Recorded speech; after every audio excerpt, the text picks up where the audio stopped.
So in today's video, I want to talk about what makes a camera better. I've been asked several times on YouTube channel, is this camera better than that camera?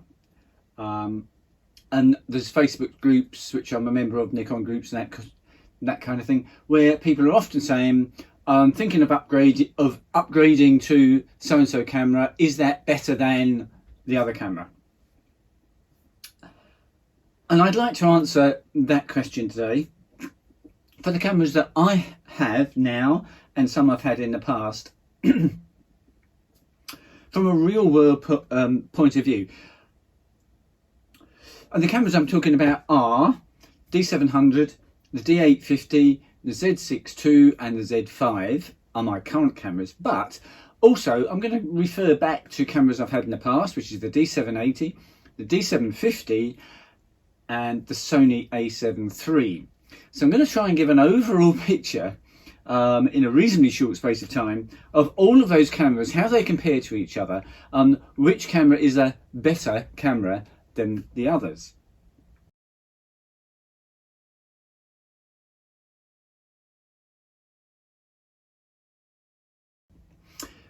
First of all, I think cameras, and when you're looking at camera performance, I want to split that into two things. And one is the image quality and the other is usability. Because whilst you might get a fantastic image out of some great big medium format camera, if you take that along to photograph a sports event, it would be totally useless. So you've got two aspects, probably more, but we'll look at those, that define what a camera is. And what I did a few days ago, I took all four cameras out that I've got here to a local sort of beauty spot. It was a nice day, it's autumn, we have some lovely colours. I picked a spot where I could get shots that would show me what the image quality was like. I came back and I did loads of shots at various different ISOs, all with the same lens. Came back to Lightroom, looked through them, so that I could compare directly one camera to another. And that's the first thing we're going to deal with. We'll go on to the usability of these cameras after we've done the image quality. And this, as I said earlier, is a real world review. This isn't, I was going to say isn't pixel peeping. I did pixel peep for the sharpness part of my assessment here, but otherwise it's much more realistic than going to a laboratory or looking at DxO mark and that kind of stuff. So the first thing about image quality, colours.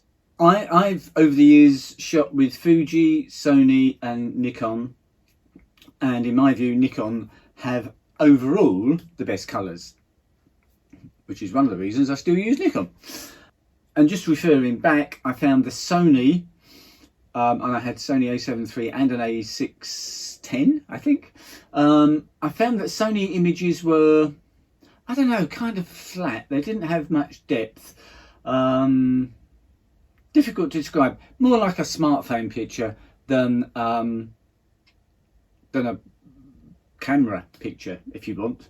I can't really describe it, but I never really liked the look of the Sony images. Now, of course, don't forget, lenses play a huge part in image quality and in colours. I've got just the lenses I've got now. I could put two different lenses on a camera, take the shot with exactly the same camera settings, and the pictures would look very different because the lens does have a big effect. But generally speaking, colours. There's a Facebook group called the Nikon D700, the Legend, or something like that. And it's promoting the idea that the D700 has got legendary colours and image qualities better than practically any other Nikon camera. And I have a D700 and I've used it a lot. And the colours and the images are absolutely fantastic, I have to say. But are they that much better than the other three cameras and the cameras I've had in the past, the D780 and the D750? In my view, yes, the colours are better, and we're talking a tiny bit. You know, if that's the colours, we're talking about tiny bit at the top there, where the D700 maybe gets better colours than the other cameras. I'm talking about raw files, and of course you've only got to just touch some of the sliders in Lightroom, and you will get images that look so similar, you wouldn't believe it. So colours, D700 maybe does have a 1/10% edge over the other guys. The other three that I've got, and the D780 and D750, the image quality is so similar. Sorry, the colours are so similar that it would be really hard to pick a winner. Let me move on to something else about image quality. Noise. Some of the shots I did down at the beauty spot, I set the ISO to 5600 and took the shots. I then compared in Lightroom what the noise was like in all these cameras. The winner, again by a tiny margin, was probably the Z6 II. All the cameras had some noise, which again with a couple of seconds work in Lightroom you could get rid of and have a perfectly acceptable photo. The D700 was probably up there with the best, and probably a very close second to the Z6 II at 5600. But of course the D700 only goes to, is it 6400 or 12800 ISO? Anyway, it doesn't go to as high ISO as the other three guys. So from a noise point of view, yeah, okay, maybe the mirrorless Z cameras have got a tiny advantage over the D850. And the D850, by the way, I took shots at the 45 megapixels and using medium raw files, which are 25 megapixels, because I was really interested to see how much difference in the image quality there was on a D850 between the 45 and the 25 resolution. And at normal viewing distances, so on a full-size monitor with the picture filling the screen, I couldn't see a difference between the two. If I pixel peeped and had the two images side by side and went back and forth between the two, I could just see a bit of slightly better quality, slightly better sharpness in the 45 megapixel shot. And sharpness we'll talk about in a second anyway. But again, it's very minor, and if you go back to not pixel peeping, just look at the normal images, I really couldn't see a difference, which is interesting because the 45 megapixel image is 14-bit and the 25 megapixel is 12-bit. You haven't got the option of having a 25 megapixel 14-bit image in the D850. Whereas of course the Z6 II and the Z5, 24 megapixels and 14-bit images. So again, I compared those images as well. And this is getting boring because I couldn't see any, realistically, I couldn't see any difference, which actually for me was something that I was pleased about, because at a wedding, I really don't want to shoot 45 megapixel images because I'll be taking, well, I'm limited into, even with 128 gig cards in, I can only get about, using one of the cards as backup, I can only get about 650 shots, I think. By coming down to 24 megapixels, I'm up to 1400 again. So that's what I want to do. And I'm now assured and happy that I can go to a wedding with the D850 and shoot at 25 megapixels, not 45, and still have brilliantly good images. Right. Sharpness. And I'm almost not going to comment because sharpness is much more a function of what lens you've got on rather than the sensor. It won't be a surprise that on the 45 megapixel D850 shots, when I zoomed in to see sharpness, yes, it was the sharpest of all the cameras I've got here. But remember, the same lens I used on each of these. But just going back to previous work I've done at weddings, the sharpest combination of lens and camera I have is the Nikon 50mm 1.8 S lens on the Z6 II. That is on a different level as far as sharpness goes. I don't have any F-mount lenses which are even in the same ballpark as the Z-mount lenses. They're just super sharp, but you give up character. The Z-mount lenses are much more similar to the Sony look that I had when I had the Sony A7 III. So it's a matter of deciding what look you want for your photos.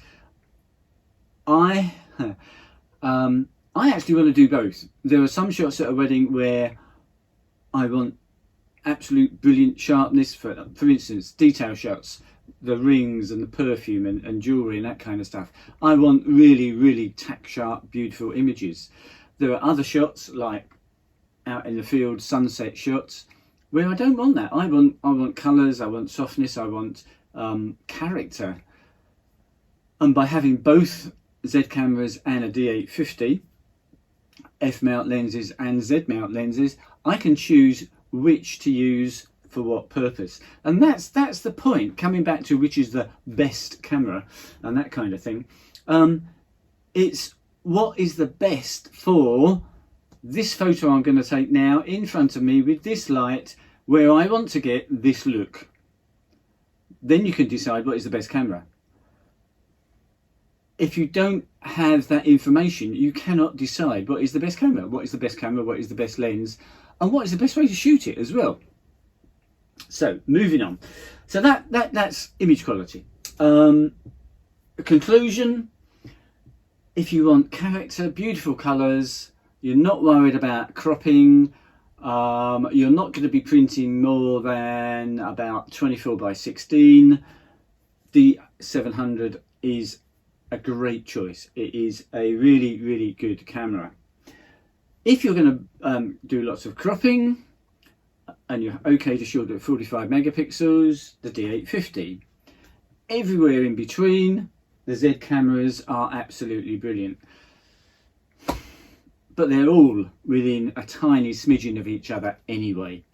Right, usability. And this for me as a wedding photographer is probably more important than the image quality, given that we're talking about all the images being very similar.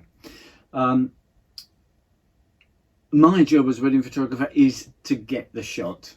Some of them are really easy, and if I might dare to say, even maybe a little bit boring. They sort of big group shots and this kind of thing.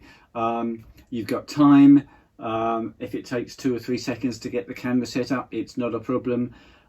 You can make changes, you can shoot completely manually, and that's fine. So usability sometimes isn't an issue. Other times it's a huge issue. I had a situation a couple of few days ago on one of my weddings. I was using the D850. We'll talk about focusing in a moment, but I had it on D9, as I do for most of the time, and I was taking a shot kind of here, and I just heard some noise on the side, looked round, and there was one of the bridesmaids doing something with the page boy, and I thought that would make a great shot. But I had the D9, when I turned around, I would have had to move the D9 point across to get the correct composition. And because I'm using spot metering, if I'd have done focus and recompose, I would probably have got the exposure way off. So the D850 allows me to have the focus joystick. I can just press it in and it instantly switches to auto area, which on the D850, it's a DSLR, but it still picks up faces remarkably well.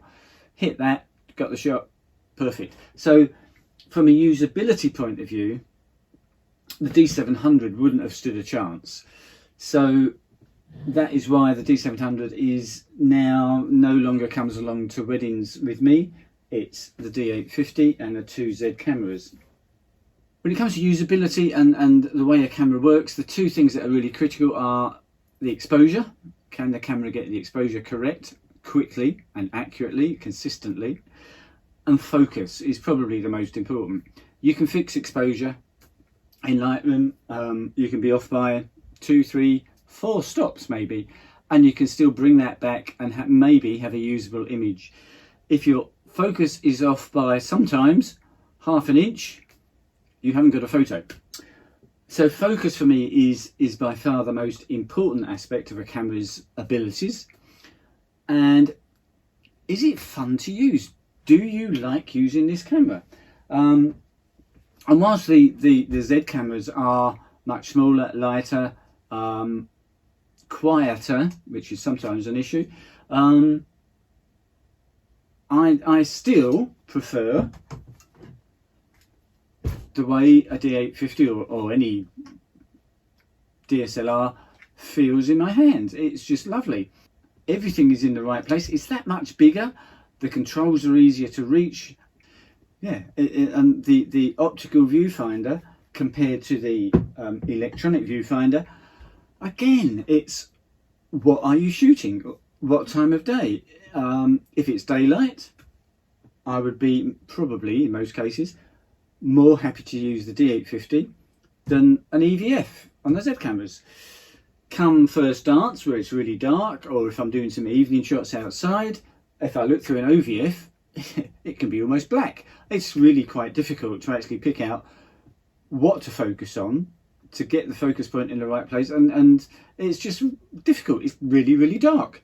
Looking through an EVF, it brings it back up to normal sort of lighting conditions. You can see exactly what you're doing. You can see whether you've got proper focus. It's probably a better tool for the job.